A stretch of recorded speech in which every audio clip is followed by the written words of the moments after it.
When the true identity of the infamous Yorkshire Ripper was revealed in 1981, the public breathed a sigh of relief. Peter Sutcliffe, the man behind the heinous slayings of at least 13 women, had finally been apprehended and would no longer be a threat. But after the relief dissolved, it gave way to questions and criticism. Sutcliffe had been interviewed 9 times by West Yorkshire Police during the 5-year investigation. How had he evaded the authorities for so long? And what were the implications of the investigators' failure to capture Sutcliffe when he was right under their noses? In this documentary, we'll take a look at these questions and more as we explore the life and crimes of Peter Sutcliffe, the Yorkshire Ripper. Welcome to Murderous Minds.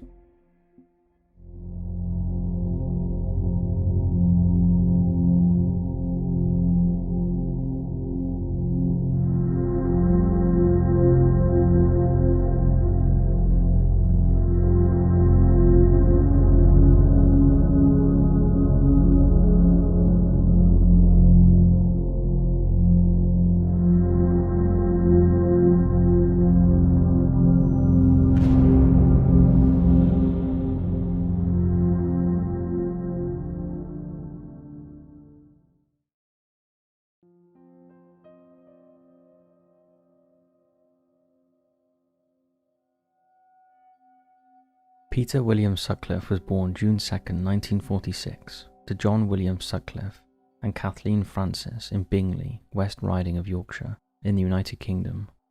Raised in a working-class household, he was brought up as a Catholic and was the eldest of 5 children.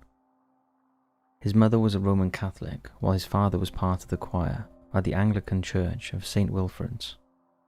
Shortly after Sutcliffe's birth, his mother became pregnant again, although the baby would later pass away while still in infancy. As a child, Sutcliffe was considered small and frail, and was treated gently as a result. He barely played with other children, preferring the company of a book or his mother, whom he followed around the family home like a shadow. He much preferred the comforts of the indoors, and rarely ventured outside as a result. At the age of 4, however, he was placed in school. His parents believed it would help boost his confidence and his social skills, but still, Sutcliffe remained aloof, observing other children from the sidelines as he remained quiet and unapproachable. Other children at the school were carefree, playful and loud, and they often poked fun at his appearance, specifically his narrow limbs. He avoided getting involved with games the other children were playing, and often stood off to the side of the playground during breaks, watching the others from a safe distance. By the age of 5, Sutcliffe still hadn't grown out of his neediness. He still clung to his mother's side when he was at home, and even at the age of 7, he would hide in the folds of her skirts while other children would stay by their mother's side holding hands. As he got older, his younger sister Anne, who was the second oldest child, took on the role of Sutcliffe's protector while in school. Her defensiveness of her brother caused much of the taunts to quiet considerably. But when Sutcliffe left primary school and began attending secondary, things changed for the worse. He continued to remain aloof, never making any friends and never joining in with activities. This, combined with his frail appearance, made him a target for bullies, and eventually Sutcliffe stopped going to school altogether. For 2 weeks, he hid in the attic of his family home after pretending to leave for classes, sleeping away most of his days. Eventually, however, his parents discovered his truancy after they received a letter from the school. Although Sutcliffe told his parents that he hated school and didn't want to attend, he continued going and reported he never skipped class again and never complained. He remained reserved and withdrawn into his teen years. Leaving school in 1961 at the age of 15, he began working in engineering, taking up employment as an apprentice fitter. His nature remained the same even as he turned 17. Throughout his childhood and teen years, Sutcliffe showed no major signs of abnormality. He was not known to abuse animals, set fires, or participate in other criminal or violent activities. However, his youngest brother Carl noted that the children's home life wasn't exactly a happy one. Speaking to the press, Carl recalled, My dad was a drinker. He used to belt the hell out of us when we were kids. I remember when I was about 4 or 5, there was a bit of an argument and he smashed a beer glass into Peter's head. It was at the Christmas dinner table, and it was one of those big chunky glasses with dimples in. It was over something and out. That really stuck in my mind.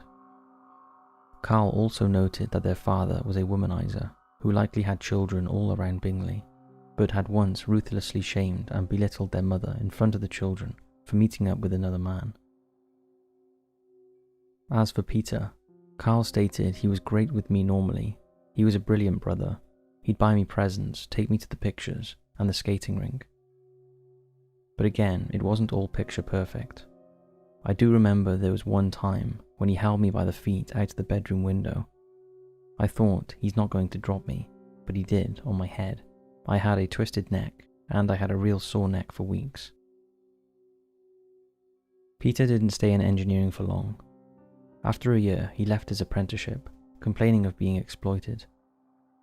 He spent a short stint working alongside his father, who was a weaver at a local mill, before moving on to a firm named Fibre Products. As Sutcliffe turned 18, people began to notice a change in his behaviour. He purchased a motorbike and began taking an interest in health and fitness magazines.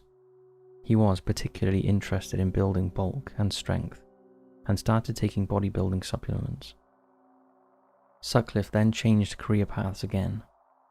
This time he began working as a gravedigger, where he reportedly developed a macabre sense of humour.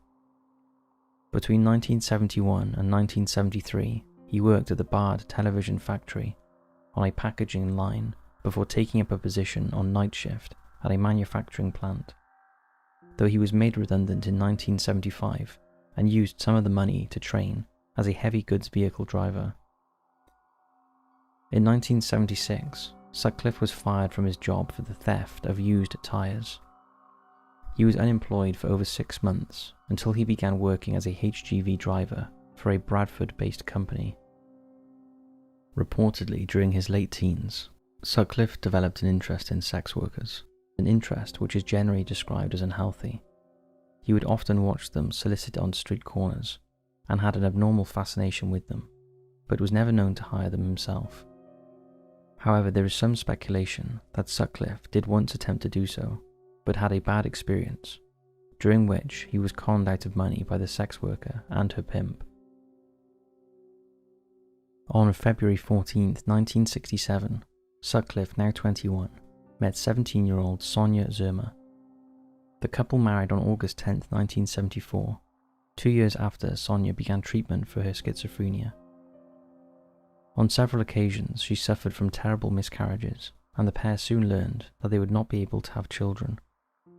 Upon learning this news, Sonia returned to her studies with the goal of becoming a teacher. During this time, she reportedly had an affair. She completed her teacher training course in 1977 and soon became employed, after which she and Sutcliffe purchased a home in Heaton, Bradford, moving into the property on September 26th. Notably, Sonia stayed married to Sutcliffe even after he was found guilty of murder in 1981 and remained in their marital home. The couple separated in 1989 and divorced 5 years later. A journalist by the name of Barbara Jones described Sonia as the most irritating, strangest, and coldest person I've ever met. She's so incredibly prickly and demanding. For years, Sutcliffe managed to maintain the facade of an ordinary, married working man. But in reality, he was a violent, ill-tempered individual with a vicious hatred of women who enjoyed causing others harm.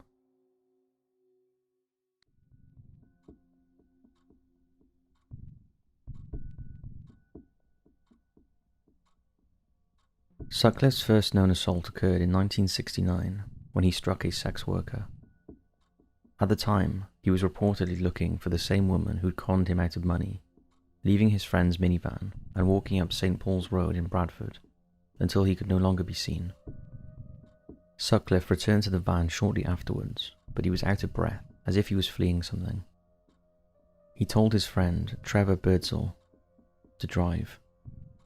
Sutcliffe then revealed that he'd followed a sex worker into a garage and hit her over the head with a stone in a sock.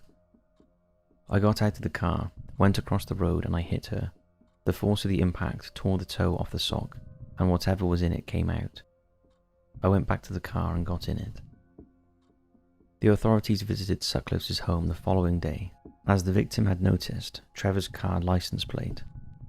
He admitted to striking the woman, but claimed that he'd only used his hand. The police officers reportedly told him that he was very lucky, as the woman wanted nothing more to do with the incident, and no further action was taken against Sutcliffe, leaving him free and clear to continue acting out his violence. Sutcliffe's second documented assault occurred on July 5, 1975, in the town of Keighley, when he attacked Anna Brosman, who was walking alone that night. She was struck with a hammer, rendering her unconscious, before being slashed in the stomach with a knife. Sutcliffe was unable to kill Anna, however, as he was disturbed by a neighbour. She had to undergo neurological surgery, but Anna survived her wounds, though she was traumatised for life. She later stated, "I've been afraid to go out much, because I feel people are staring and pointing at me. The whole thing is making my life a misery. I sometimes wish I had died in the attack." Over a month later, on August 15th, Sutcliffe attacked a woman named Olive Smelt in Halifax. He used the same method of approach that he had taken with Anna, which involved him engaging in small talk with Olive, before hitting her in the head with a hammer from behind. Sutcliffe then disarranged the woman's clothing before slashing her lower back with a knife. Once again, he was interrupted and unable to finish the job. Olive managed to survive her injuries, but was deeply traumatized afterwards.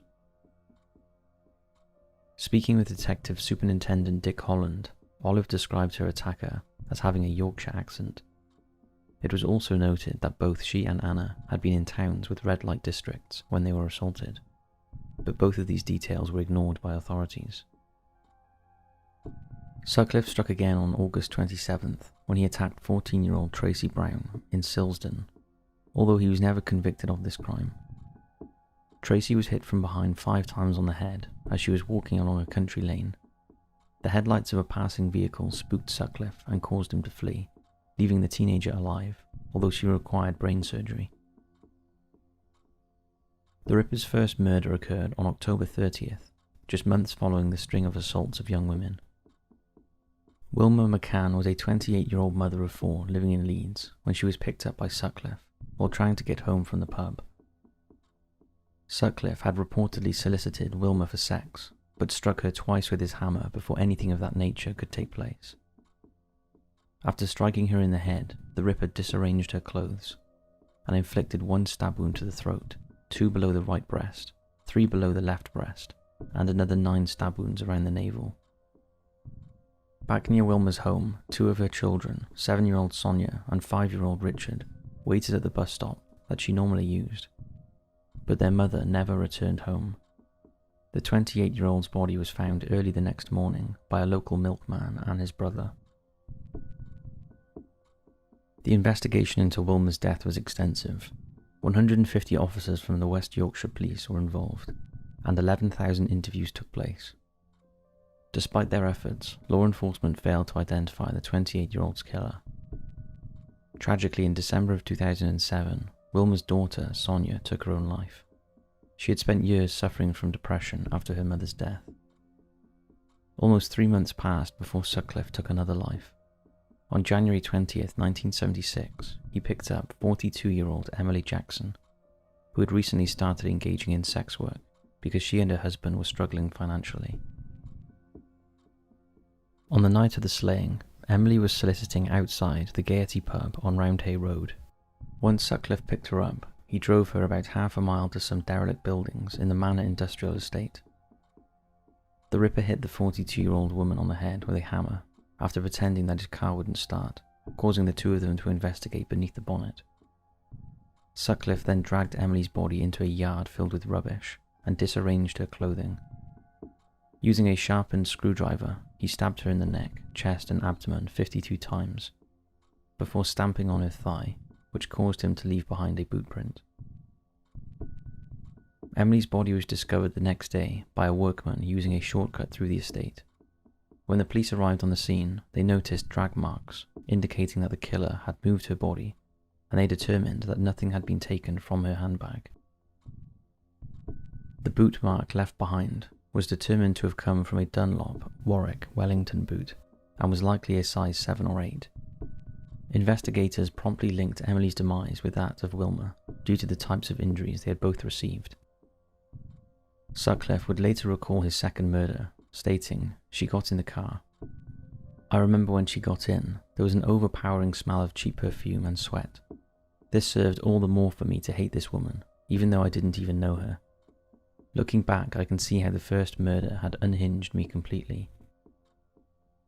Less than 5 months later, on May 9th, Sutcliffe attacked a 20-year-old named Marcella Claxton in Leeds. She had been making her way home from a party in the small hours of the morning, when she was stopped by the Ripper, who spotted her while cruising the streets in his Ford Corsair. Marcella reportedly asked for a lift, and the pair pulled over at one point so that she could urinate. Afterwards, Sutcliffe struck the 20-year-old with a hammer from behind. He dealt her around 8 or 9 blows to the head before fleeing the scene, although Marcella has claimed that as she lay on the ground, Sutcliffe masturbated and pushed cash into her hand, telling her not to call the police. This version of events greatly bothered Sutcliffe when he heard about it, and he reportedly made racist remarks in response. Marcella managed to stumble to a phone box and call emergency services. She claimed that once she hung up, she spotted the Ripper's car again, and she assumed he was there to finish her off, although he was unable to find her. The 20-year-old survived her ordeal, but required 52 stitches to close the wounds in her head, although she still suffered intermittent blackouts. She had also been 4 months pregnant at the time of the attack, and miscarried as a result of the violence.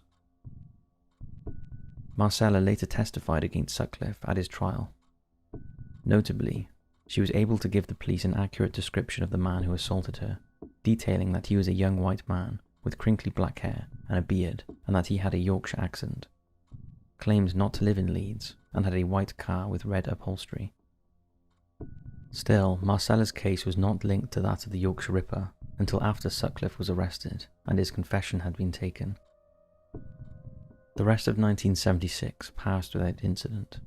Sutcliffe stayed inactive for over 270 days before finally succumbing to his violent desires and attacking 28-year-old Irene Richardson on February 5th, 1977. Irene was a sex worker in Chapeltown and was beaten to death with a hammer in almost the exact same spot where Marcella Claxton had been assaulted. After her death, the Ripper disarranged Irene's clothing and covered her body with a coat. Irene had been soliciting near the Gaiety pub, the same one where Sutcliffe had picked up Emily Jackson, and she had been picked up by him in a similar fashion. Much like Marcella, Irene went to urinate but was attacked by Sutcliffe instead. He dealt 3 blows to her skull and then stabbed and slashed her with a Stanley knife. He left the scene upon hearing voices in the distance. Irene's body was discovered the following morning by a passing jogger. She had stab wounds around her neck and throat, and 3 to her stomach, which was so vicious that her intestines had been exposed. One of the biggest clues investigators found at the scene was tyre impressions, which revealed the brand and type, and narrowed down the type of vehicle the killer may drive, from hundreds to just 26. But there were 100,000 of those vehicles that would need to be inspected and ruled out. 2 months later, Patricia Tina Atkinson became the Ripper's 4th murder victim. On April 23rd, Tina, a sex worker from Bradford, was found dead in her flat. She was picked up by Sutcliffe while on her way home from the pub, and invited him to her home, which was nearby. Inside the flat, he hung up his coat before turning to Tina and dealing 4 blows to the back of her head. He hit her once more and then picked her up and placed her on the bed, disarranging her clothing before he attacked her with a hammer again. This time he also used the claw end of the weapon, leaving long, odd marks and grazes that the pathologist later described as curious. Tina was stabbed 6 times in the stomach, slashed along the left side of her body, and stabbed again in the back. Sutcliffe threw a bedsheet over her body before he left. Tina was discovered the following evening at 6:30 by a friend. A bloody footprint was found on the bedsheet, which matched the one discovered on Emily Jackson's body. Another 2 months passed before the Ripper struck again. On June 26th, 16-year-old Jane MacDonald was killed in Chapeltown. Unlike many of his previous victims, Jane was not a sex worker. Disturbingly, the police described the teenager as the Ripper's first innocent victim. Jane had been on her way home at 2 a.m. when Sutcliffe spotted her, exited his vehicle, and began to follow her. He assumed she was a sex worker as it was so late and she was travelling through the red light district. Armed with his hammer, he closed the distance between the two and hit Jane on the back of the head with his hammer. He dragged her into a nearby children's play area and hit her again. As per his MO, Sutcliffe disarranged the 16-year-old's clothing and stabbed her in the back and chest. She was stabbed about 20 times in total and bludgeoned 3 times. A broken bottle with a screw top protruded from her chest. The investigation into the Yorkshire Ripper changed at this point. Grotesquely, it was only after Jane's murder that the public became outraged by the serial killer, and the police began to take the case seriously. The chief constable at the time, Ronald Gregory, even appointed his most senior detective to take the lead on the case. Until this point, nobody had been interested in solving the case of a serial killer stalking sex workers in West Yorkshire. After Jane's demise, Sutcliffe's next attack was on Maureen Long, a woman residing in Bradford who had accepted a lift from him. He assaulted her in July, but was interrupted and fled the scene. Maureen ended up in hospital for 9 weeks and suffered from hypothermia after the Ripper had abandoned her, but she ultimately recovered. Around this time, a witness misidentified the make of Sutcliffe's car, which wasted much of the police's time and resources. On October 1st, 1977, Sutcliffe took the life of 20-year-old Jean Jordan, a mother of 2 and sex worker operating in Manchester.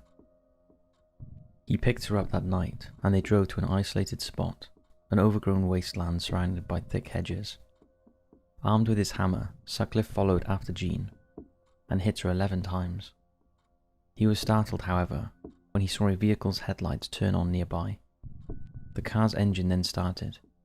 Realizing the body may be seen, Sutcliffe pulled Jean's remains closer to the hedges, but as soon as one car pulled away, another pulled in, and he seemed to decide that it was too risky for him to loiter. Sutcliffe headed to his car and began the drive home. En route, he realized that he'd given Jean a brand new £5 note that had been in his pay packet, which could possibly be tracked back to him. However, he still deemed it too dangerous to go back to the body, so he continued on his way home. He returned to the scene a week later, but was unable to find the cash. In a rage, he slashed and stabbed Jean's body, horrifically mutilating her in a way he had not done with his previous victims. He eventually tried to remove her body from her head, so that the Ripper would not be associated with this slaying, but failed to do so, and eventually gave up and returned home. Jean's body was found on October 10th. The £5 note that Sutcliffe had so desperately wanted to find was discovered by the police inside a secret compartment of her handbag. The note was traced to branches of the Midland Bank in Shipley and Bingley, and it was determined that 8,000 employees could have received the note in their pay packets. Over the course of 3 months, 5,000 of these individuals were interviewed, including Sutcliffe himself, but they did not identify the Ripper. Sutcliffe's alibi for the night of the slaying was found to be credible. He was at a party for most of it. Sutcliffe's next victim was 25-year-old Marilyn Moore, a Leeds-based sex worker, whom he solicited on the night of December 14th. He had suggested the pair get into the back seat, but the door on Marilyn's side was locked. When Sutcliffe came around to open it, he swung his hammer at her but lost his balance, dealing the 25-year-old a glancing blow. Marilyn screamed loudly as she fell to the ground, and Sutcliffe hit her again. She was dealt a few more blows before the Ripper was forced to flee, as he was worried that her screaming and a nearby barking dog would bring unwanted attention. Marilyn regained consciousness and walked to the main road, where a couple out walking saw her and called the emergency services. She received emergency surgery and survived the encounter, giving the police a thorough description of the Ripper, although she claimed he had a Liverpool accident rather than a Yorkshire one.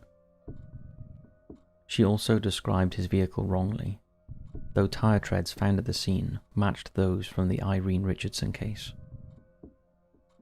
On January of 1978, investigators stopped searching for the person who'd received the £5 note Jean Jordan had received. Later that month, the Ripper took the life of a 21-year-old Bradford sex worker named Yvonne Pearson.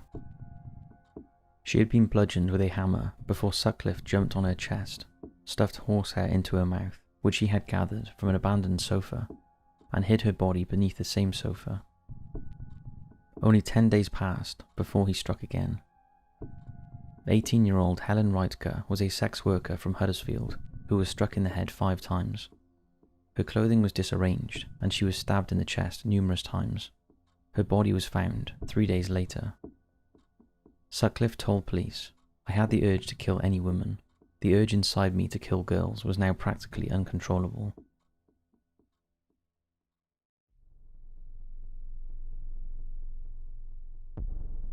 Wearside Jack. On April 4th, 1979, Josephine Whittaker, a 19-year-old banking clerk, became the Ripper's next victim. She was attacked in Halifax as she was walking home from her grandparents' house. Sutcliffe spotted Josephine as she was walking alone that night and began walking alongside her, engaging in polite conversation. The 19-year-old noted that she often took a shortcut home, which involved her cutting across an unlit field.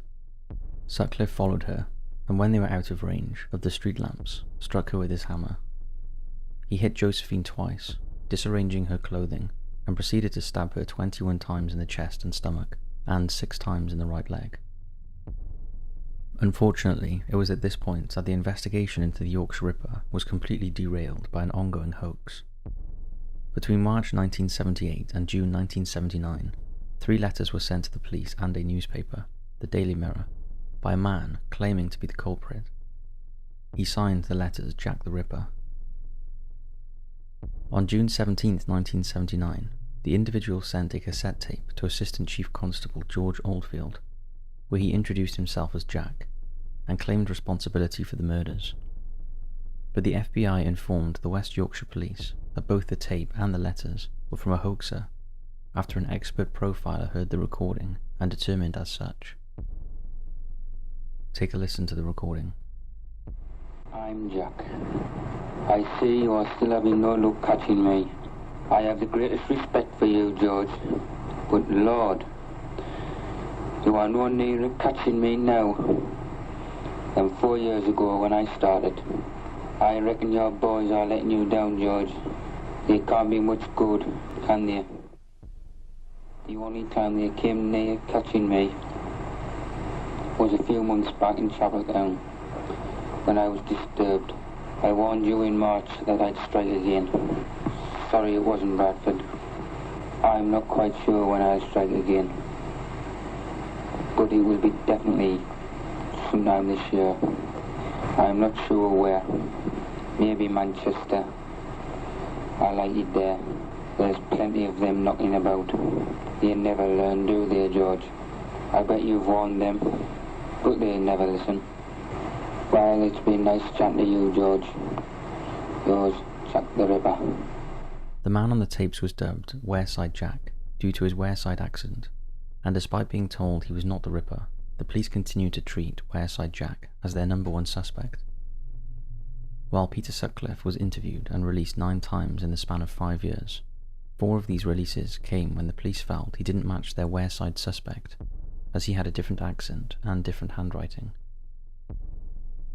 One Northumbria Police Detective Inspector wrote a report which detailed how Wearside Jack was not the true culprit, as the writer had made no reference to Yvonne Pearson, whose body was discovered at the time. This indicated to him that the letters and tape truly were a hoax, but his report went ignored. It wasn't until Sutcliffe was arrested in 1981 that the police finally established that Wearside Jack was an imposter. In 2005, John Samuel Humble, an unemployed labourer, was arrested at his Sunderland home. He admitted to writing and sending the Wearside Jack letters, and to the creation of the cassette tape, describing his own actions as evil. However, he denied perverting the course of justice, and his lawyers argued that he should only be charged with wasting police time. However, Humble was ultimately charged with 4 counts of perverting the course of justice. He was reportedly motivated by a desire for notoriety, a hatred of the authorities, which stemmed from having spent a stint in a young offenders institution in 1975, and a fixation with Jack the Ripper. Before his arrest, Humble had attempted to come clean by anonymously phoning the police to tell them that they had been pranked, but his claims were discounted. On March 21, 2006, Humble was given 8 years behind bars. He was released in 2009, having served 4 years of his sentence and given a new name. He died 10 years later in August 2019.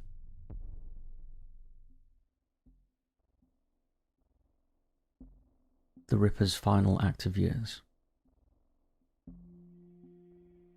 Meanwhile, on September 1st, 1979, Sutcliffe murdered 20-year-old Barbara Leach, a Bradford University student. It had now become commonplace for the Ripper to target any woman, not just sex workers. Like most of his other victims, Sutcliffe chose Barbara after he spotted her walking alone. As she walked towards him, he exited his vehicle and attacked her with a hammer as she passed him. He then disarranged her clothing and stabbed her with his screwdriver before finally placing an old piece of carpet on top of her. Barbara was reported missing by her roommate the following morning and was found behind 13 Ashgrove during a police search for her. In April of 1980, Sutcliffe was arrested for drunk driving. As he waited for his trial to begin, he took the lives of 2 more victims. 47-year-old Marguerite Walls, a civil servant, was struck by his hammer on the night of August 20th while walking home from work in Leeds. After she was repeatedly hit by the Ripper, a loop of rope was put around Marguerite's neck so she could be dragged into a nearby high-walled garden. While he knelt on her chest, Sutcliffe strangled her. He then removed all her clothing except her tights and covered her in foliage. Investigators did not immediately believe her murder was the work of the Ripper due to the use of the rope and the fact that her cause of death was strangulation. Her body was also absent of stab wounds. All of these clues led to the idea that this was a separate attack by a separate killer. 20-year-old Jacqueline Hill was the final murder victim of the Ripper. A Leeds-based student, Jacqueline was assaulted while walking home from her nearest bus stop. Sutcliffe got out of his car and followed her a short distance before striking a blow with his hammer. He then pulled the 20-year-old into a nearby wasteland, removed her clothes, and stabbed her in the chest with his screwdriver. Jacqueline was also stabbed once in the eye. Around the time of these final slayings, Sutcliffe also attempted to take the lives of 3 other women who managed to survive their attacks. Abhadia Bandara, who was attacked in Leeds on September 24th, Maureen Molia, an art student attacked on the grounds of Leeds University on October 25th, and Teresa Sykes, a 16-year-old girl who was assaulted in Huddersfield on the night of November 5th. On November 25th, Trevor Birdsale, who'd been driving the van after Sutcliffe assaulted his first victim in 1969, reported him as a potential Ripper suspect.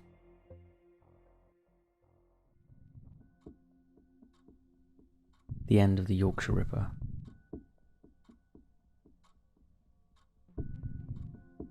On January 2nd, 1981, Sutcliffe was stopped by the police while in the company of a 24-year-old sex worker named Olivia Reevers in Sheffield, South Yorkshire. His vehicle had false license plates, and he was arrested and transferred to Dewsbury Police Station in West Yorkshire, where he was questioned in connection to the Ripper case. The following day, law enforcement returned to the scene of his arrest. Here they discovered a knife, a hammer, and a rope, all of which he'd attempted to get rid of when he briefly slipped away from the police after telling them he was bursting for a pee. It was soon learned that Sutcliffe had also dumped a second knife in the toilet cistern at the police station when he'd been allowed to go to the restroom. Before long, investigators had obtained a search warrant for his marital home in Heaton, and his wife Sonia was picked up for questioning. When Sutcliffe was stripped at the police station, he was found to be wearing an inverted V-neck jumper beneath his trousers, where the sleeves were pulled over his legs and his genital area was exposed by the neckline, indicating a sexual motive for his crimes. The fronts of the elbows were padded. This is believed to have protected his knees while he knelt over his victims. This information was not made public until 2003. Sutcliffe was questioned for 2 days before confessing to his crimes. On January 4th, 1981, he declared himself the Ripper and began to calmly describe his criminal activities. In later weeks, he would claim that God had told him to murder the women, stating, "The women I killed were filthy, bastard prostitutes who were littering the streets. I was just cleaning up the place a bit." The only ounce of regret Sutcliffe showed was when it came to Jane MacDonald, the 16-year-old he'd murdered near a children's play park in June of 1977. Sutcliffe, now 35, was charged with 13 counts of murder on January 5th, 1981. At his trial, he pleaded not guilty to all charges, insisting he was guilty of manslaughter on the grounds of diminished responsibility. He claimed that he was the tool of God's will, and this served to be the basis of his defense. He added that he heard voices which commanded him to kill sex workers, and that those voices were God's. Sutcliffe then pled guilty to 7 charges of attempted murder. While 4 psychiatrists diagnosed him with paranoid schizophrenia, the judge rejected the diminished responsibility plea and the expert testimonies and insisted the case should be heard by a jury. The trial began on May 5th and lasted 2 weeks. In the end, Sutcliffe was found guilty of murder on all counts and sentenced to 20 concurrent life sentences. For their part, the jury also rejected the testimony of the 4 psychiatrists. There is speculation that they were influenced by the testimony of a prison officer who heard Sutcliffe tell his wife that if he convinced people he was mad, then he might get 10 years in a loony bin. The trial judge told Sutcliffe that he was beyond redemption, and he hoped that he would never leave prison. He recommended that the 35-year-old serve 30 years in prison before being considered for parole. In 2010, 29 years into his sentence, the High Court issued Sutcliffe with a whole life tariff, meaning he would never leave prison. While incarcerated, Sutcliffe began using the surname Coonan, his mother's maiden name. Despite his paranoid schizophrenia diagnosis, all attempts to send him to a secure psychiatric unit were blocked.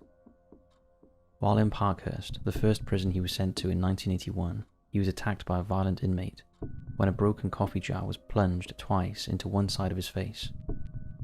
In 1984, Sutcliffe was moved to Broadmoor Hospital under Section 47 of the Mental Health Act 1983.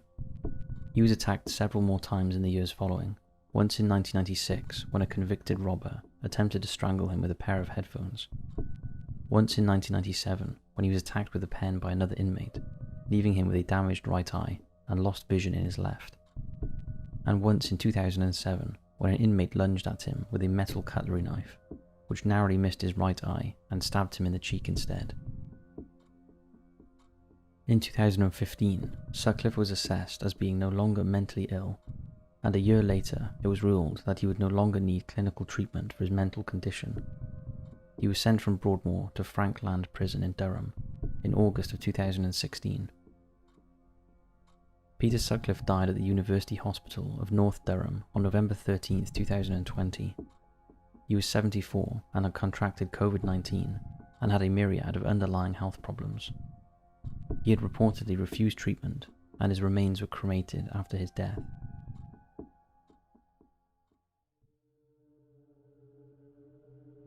The aftermath.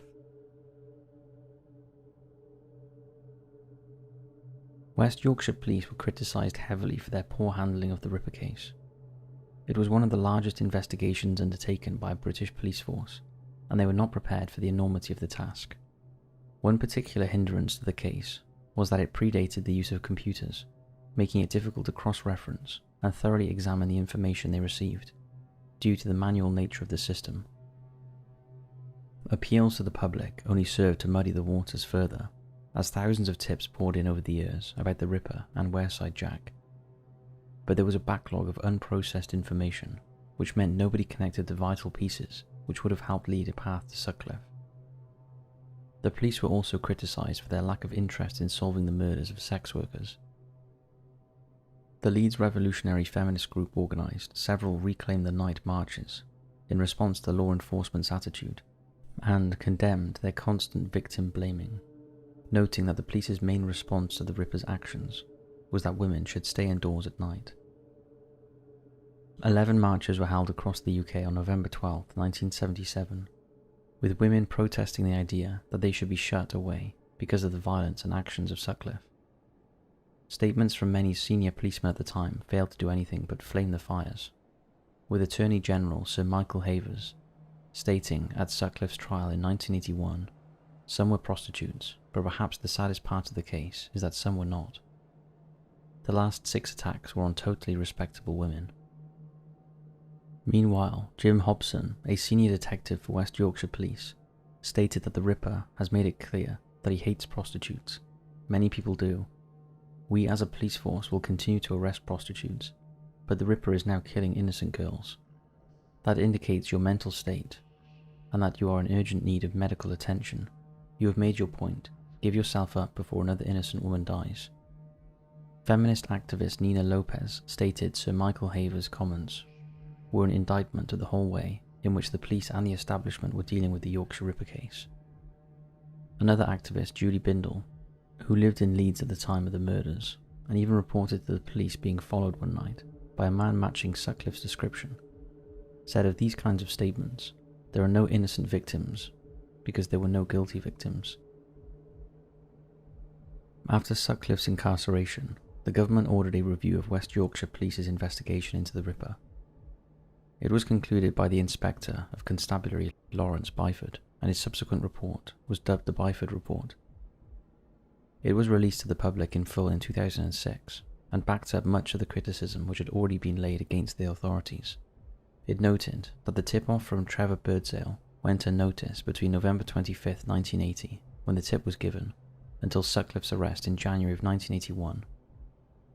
The report also stated that there was a high likelihood that the Ripper had numerous other victims, including Carol Wilkinson, who was bludgeoned over the head with a stone in Bradford on October 10, 1977, and reportedly knew Sutcliffe. Sutcliffe's wife Sonia claimed to know nothing about her husband's criminal activities while they were married. His youngest brother Carl was equally shocked when he discovered, aged 21, that his own sibling was the Yorkshire Ripper. He was looking for jobs in the local library when he noticed the newspaper featuring his brother's photograph. Carl recalled, "I was shocked. I looked over this lad's shoulder who was reading the paper, and there was a picture of my brother's house. It said they had caught the Ripper, and there was his house." Sutcliffe's mother, Kathleen, died of a heart attack 3 years before her son was apprehended. Meanwhile, John Sutcliffe, who died in 2004 at the age of 81, stated that he didn't believe his son was responsible for all the crimes he had been convicted of, despite Sutcliffe's lengthy, detailed confessions. Even today, the trigger which set Sutcliffe out on his gruesome, murderous path is still greatly debated. As we discussed earlier, it has been theorized that a bad experience with a sex worker caused the Ripper to begin his crimes, while the man himself has grotesquely claimed that he was cleaning the streets. However, another theory put forward was that Sutcliffe was trying to reconcile the version of his mother that he knew, attentive and doting, with one described by his father as an unfaithful adulteress. Perhaps Sutcliffe could not see women as multifaceted, but rather that they were one of two stereotypes: a pure, virginal individual worthy of love, or a sinful sexual person who is not. While discussing the attitudes of the police force and how it hampered the apprehension of the Ripper, activist Nina Lopez stated that was why it took them so long to arrest him. It was as though the police considered Sutcliffe was doing them a favour by killing prostitutes and cleaning up the streets.